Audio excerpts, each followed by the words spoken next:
ఎట్టా పుట్టారు ఎంత అందంగా హీరో. ఏంటి అక్కలు అలా చూస్తున్నారు? నీట్గా రెడీ అయ్యాడు. ఎక్కడికి వెళ్తున్నాడనా?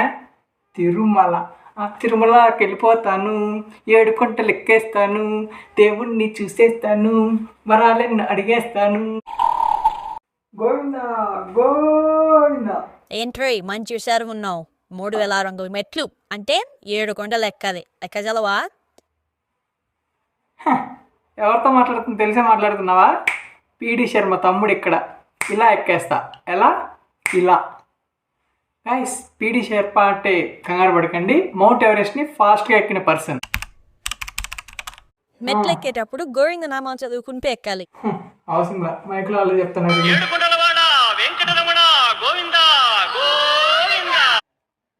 7 7 నేను కూడా ఫస్ట్లో వీడియోలో 7 కొండలు అన్నా.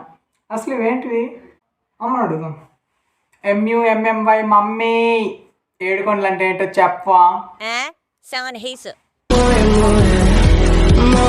అలా కాదు మా, తెలుగులో ఇంగ్లీష్లో చెప్పడం కాదు. అసలు ఆ 7 కొండలు ఏంటి, వాటి పేర్లు ఏంటి, వాటి హిస్టరీ ఏమి, వాటికి ఆ పేర్లు ఎందుకు వచ్చాయి, ఇదంతా కావాలి ఇన్ఫర్మేషన్. యాజ్ యూజువల్ తెలుసుకుందాం. దాని ముందే తిరుమల టూర్ అయిపోయినాక వీడియో చేస్తాం ఆడియన్స్ కోసం. ముందు టూర్ ఎంజాయ్ చేయని. అమ్మా, జ్వరం చచ్చిపోతుండ్రా. సో గాయస్, తిరుమల ట్రిప్ అయిపోయినాక వీడియో చేస్తా. ఈ లోపల ఎడిటర్ ఆ ఇంటర్ వేసుకో.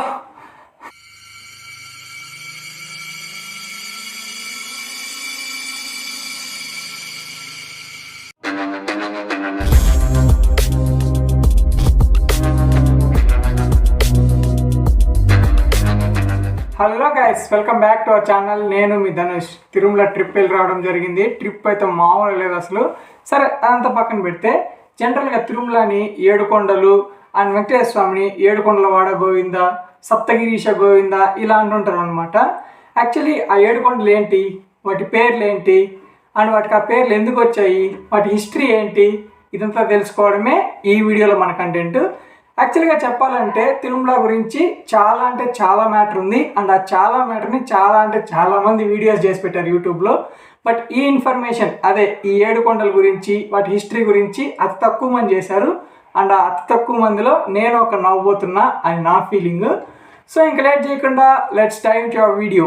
మనం వీడియోలోకి వెళ్ళే ముందు తిరుమల జాగ్రఫీ గురించి లైట్గా ఒక లుక్ వేసుకుందాం. తిరుమల ఆంధ్రప్రదేశ్లోని శేషాచలం అడవుల్లో తిరుపతి దగ్గర సముద్ర మట్టానికి 3200 అడుగుల ఎత్తులో ఉంది. ఈ తిరుమల గుడి చుట్టూ 7 కొండలు ఉన్నాయి. 7 కొండలు ఎందుకు ఉన్నాయంటే యాక్చువల్గా మనకు తెలిసింది వెంకటేశ్వర స్వామి సాక్షాత్తు శ్రీ మహావిష్ణువే. శ్రీ మహావిష్ణువు వైకుంఠంలో ఆదిశేషునిపై పయనించి ఉంటారు. ఆదిశేషునికి 7 పడగలు ఉంటాయన్నమాట. ఆ 7 పడగలే ఈ 7 కొండలు. అండ్ అంతేకాకుండా ఈ 7 కొండలు సాలగ్రామాలే. అంటే ఈ 7 కొండలు మహర్షులే. అక్కడ పుట్టిన పుట్లు, చెట్లు, పక్షులు ఇవన్నీ కూడా మహర్షుల అంశాలే అనమాట. అందుకే తిరుమలలో పుట్టింది ఏది సాధారణమైనది కాదు అంటుంటారు. దీని గురించి సంస్కృతంలో ఒక పద్యం కూడా ఉంది.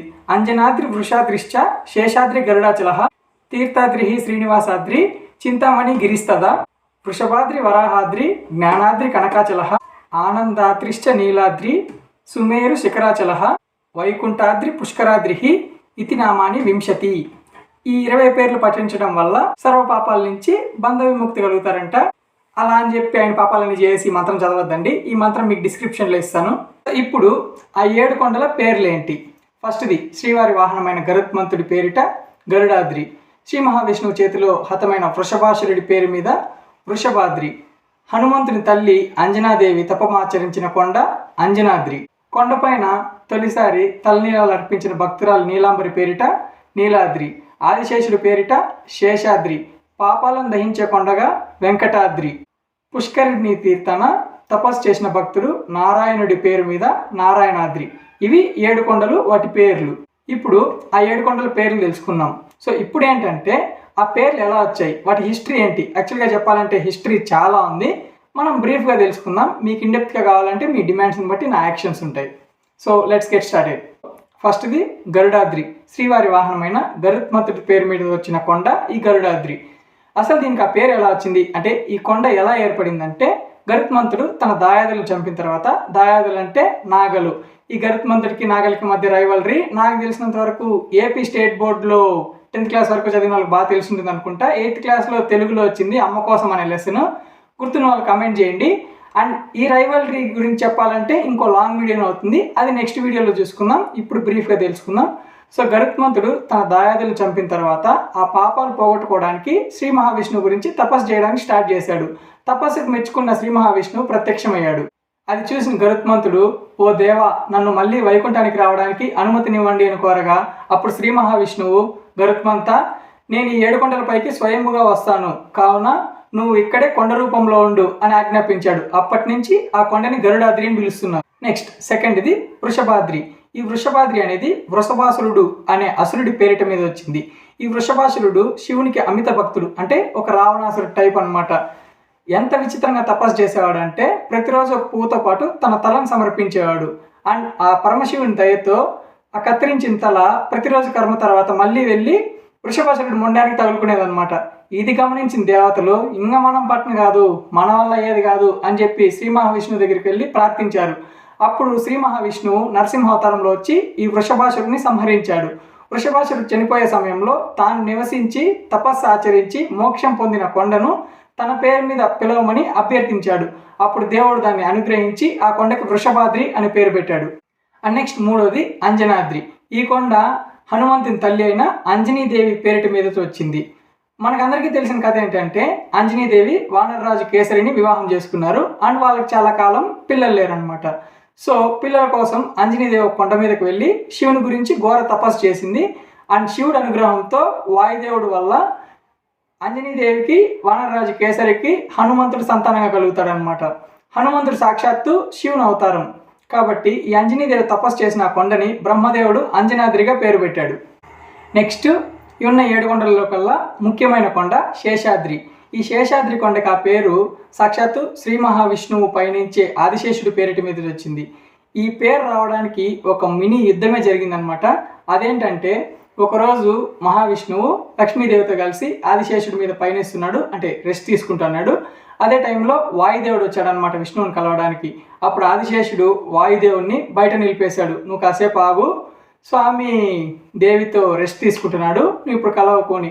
బట్ వాయుదేవుడు దానికి అంగీకరించలేదు. నేను ఎలాగైనా విష్ణువుని కలిసే వెళ్ళాలి, నువ్వు ఏం చేసుకుంటో చేసుకో అని ఇద్దరు కొట్లాడుకోవడం స్టార్ట్ చేశారనమాట. వాళ్ళిద్దరూ నేను గొప్ప అంటే నేను గొప్ప అని పోట్లాడుతున్నారు. సో అదెంత మాత్రం చూద్దామని చెప్పి విష్ణువు వాళ్ళిద్దరికి పోటీ పెట్టాడనమాట. ఆదిశేషుడికి ఒక మేరు పర్వతం పైన ఒక శిఖరాన్ని చూపించి ఆదిశేషుడికి దాన్ని పట్టుకోమని, అండ్ వాయుదేవుడికి నీ శక్తిని ఉపయోగించి దాన్ని కదిలించమని ఇద్దరికి పోటీ పెట్టాడనమాట. ఇద్దరు పోటీకి అంగీకరించి అలాగే చేశారనమాట. ఆదిశేషుడు ఆ కొండ చుట్టూ చుట్టుకున్నాడు, అండ్ వాయుదేవుడు దాన్ని కదిలించడానికి ప్రయత్నిస్తున్నాడు. చివరికి ఆదిశేషుడే గెలిచాడనమాట. దీనికి సంతోషించిన మహావిష్ణువు ఆదిశేషుని పేరిటి మీద ఈ పర్వతానికి శేషాద్రి అని పేరు పెట్టాడు. నెక్స్ట్ కొండ నీలాద్రి. ఈ నీలాద్రి అనే పేరు ఎలా వచ్చిందంటే వెంకటేశ్వర స్వామికి మొదట తలనీలాలు అర్పించిన భక్తురాలు నీలాంబరి పేరిటి మీద వచ్చింది. ఈ నీలాంబరి ఒక గంధర్వ కన్య. ఒకానొకప్పుడు శ్రీనివాసుడు అడవుల్లో నివసించేటప్పుడు ఒక గాయం వల్ల ఇక్కడ ఆయనకు బట్టతలు ఉండేదన్నమాట. అంటే ఆ చిన్న ప్లేస్లో వెంట్రుకలు పెరిగేటివి కాదు. ఒకరోజు పడుకున్నప్పుడు అటువైపుగా వెళ్తున్న ఈ గంధర్వ యువరాణి, అదే నీలాంబరి దేవి, ఆయన చూస్తుందన్నమాట. ఆయన అందం చూసి ముగ్ధురాలైపోయి ఇంత అందమైన మొహానికి ఎక్కడ మచ్చ ఉండకూడదు అని చెప్పి వెంట్రుకలు స్త్రీలు అందమైన అంశమైనా కూడా ఆమె తన వెంట్రుకలు పీకి తన శక్తులతో అక్కడ అతికిస్తుంది అనమాట. అండ్ వెంకటేశ్వర స్వామికి ఆ బట్టలు అయిపోతుంది. అది గమనించిన శ్రీనివాసుడు ఆమెకు ఒక అభయం ఇస్తాడనమాట. నాకు నా భక్తులు సమర్పించే తలనీలన్నీ నీకే చెందుతాయి అని ఒక అభయం ఇచ్చి అండ్ ఆ కొండకి నీలాద్రి అని పేరు పెట్టాడు. నెక్స్ట్ కొండ నారాయణాద్రి. ఇది శ్రీ మహావిష్ణువు కోసం తపస్సు చేసిన నారాయణ మహర్షి జ్ఞాపకార్థం. ఈ నారాయణ మహర్షి మహావిష్ణువు కోసం తపస్సు చేయాలి అనుకున్నాడు. సో బ్రహ్మదేవుని అడిగాడు, బ్రహ్మదేవ, నాకు ఒక ప్లేస్ చూపించు, నాకు ఎటువంటి డిస్టర్బెన్స్ లేకుండా నేను ప్రశాంతంగా విష్ణువు కోసం తపస్సు చేసుకోవాలి అని బ్రహ్మను కోరగా బ్రహ్మ 7 కొండల్లో ఒక కొండను చూపించాడు అనమాట. సో అక్కడికి వెళ్ళి నారాయణ మహర్షి తపస్సు చేశాడు. అండ్ ఆ తపస్సుకు మెచ్చి మహావిష్ణువు ప్రత్యక్షమయ్యాడు. నీకేం వరం కావాలో కోరుకో అనగా ఈ నారాయణ మహర్షి, ఓ దేవా, నా పేరు మారుమ్రోగుటట్టు నేను కొంచెం పాపులర్ అయ్యేలాగా ఏదో నాకు వరం ప్రసాదించు అనగా ఆ తపస్సు చేసిన కొండకి నారాయణాద్రి అనే పేరు పెట్టాడు. And the last but not least Venkatadri. సాక్షాత్తు శ్రీ వెంకటేశ్వర స్వామి వెలసిన కొండని వెంకటాద్రి అంటారు. యాక్చువల్లీ దీని మీనింగ్ ఏంటంటే పాపాలను హరించునది. వెం అంటే పాపాలు, కట అంటే హరించునది. పాపాలను హరించినదిగా ఈ కొండను పిలువబడతారనమాట. ఈ కొండను దర్శించిన వాళ్ళు సర్వ పాపాల నుంచి బంధ విముక్తులు అవుతారు అని చెప్పబడుతున్నారు. సో ఇది గైస్ తిరుమలలోని 7 కొండలు, వాటి పేర్లు, వాటి వెనుకున్న హిస్టరీ. మీకు ఇంకేమైనా విషయాలు తెలిసింటే కమెంట్ చేయండి. అంటే దీని గురించనే కాదు, దేని గురించి అయినా తెలిసింటే కమెంట్ చేయండి. ఒకటి గుర్తుపెట్టుకోండి, తెలిసిన వాటిని తెలియజెప్దాం, తెలియని వాటిని తెలుసుకుందాం. ఏదేమైనా దేశం మీసం తిప్పుదాం. డైలాగ్ మరి ఓవర్ అయినట్టుందిగా. సర్లే, ఈసారికి అడ్జస్ట్ అవ్వండి. And here ends the video. Like, share and subscribe.